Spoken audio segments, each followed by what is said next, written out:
I've been thinking a lot recently about this idea of kind of the marketplace of ideas. In civics class, we learned that this is the way that the truth kind of comes to the top, that the best ideas displace the worst ideas.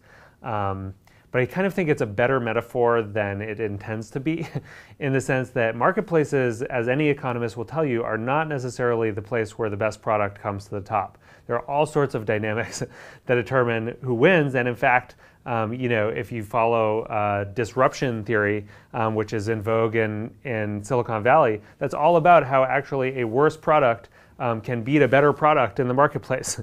We have a marketplace of ideas in the bad sense of that term, not the good sense of that term, where what wins in the marketplace may not be fair, may not be right, and certainly may not be true, but it's based on this very reductive set of roles of supply and demand. We're all trying to grapple right now with what that means when there are less kind of institutional gatekeepers who are holding in check which ideas are competing with which other ones. But it turns out that ideas, there are ideas that are very appealing and very contagious that are either completely untrue or that are appealing to our worst instincts about each other. Nobody wants some random person off the internet to do their brain surgery, right? Like, experts have a place in our society, and journalism is a form of expertise. And I think that's gotten obscured by a couple of things. One is that journalism is often presented right alongside opinion content, and that's actually really confusing to people. And so I think audiences have come to sort of see some of this content actually isn't expertly developed content, and or it isn't developed according to this specific expert process, and some of it is. And I can't tell the difference, so I'm going to kind of downgrade my assessment of the whole profession. The trust that we've put in a lot of these institutions, I think, legitimately has been misplaced, or it's been, I think there are ways in which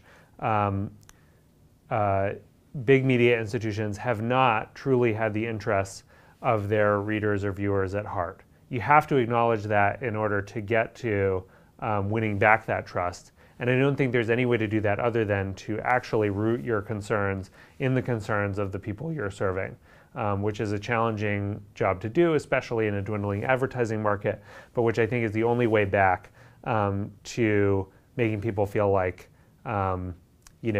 this person is actually serving me. And I think that's reinforced by the business model. There's a reason that surgery isn't paid for by advertisements. There's an article that's famous in startup circles that describes what really matters in a startup's culture.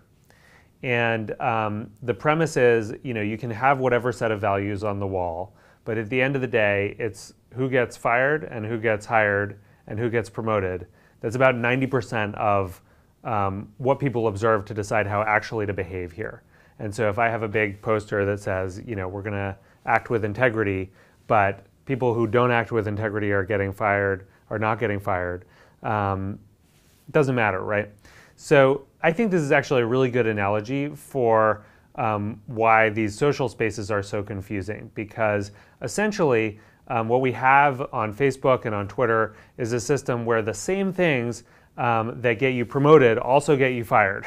In other words, being sensational, being conflict-oriented, being, rallying a tribe to your side, all of these are the things that elevate you as someone who's on Facebook or someone who's on Twitter. It's a thing that drives engagement. It's a thing that that rewards you up to a point, and then all of a sudden you're banned from the platform if you're Alex Jones or you're someone who's just a little bit too incendiary. I think what these platforms need to do, because there's no such thing as neutral, and because the values that get you promoted are really out of sync with the values that get you fired or demoted, the only thing that these platforms can do is kind of state their principles and be consistent about them, both in terms of who gets to be heard by lots of people and who doesn't get to be heard at all. And I think that's a challenging position for them, because some people will disagree with whatever values they state. If Twitter decides that respectful conversation as one of their top values, that's going to privilege some kinds of conversation over other kinds of conversation. It's going to be better for some users than others. But at least it's a transparent principle that we can all understand, that can be used to decide what the principles, what the physics of this system are. And right now I think we have this very confusing set of conflicting signals where things are totally out of whack.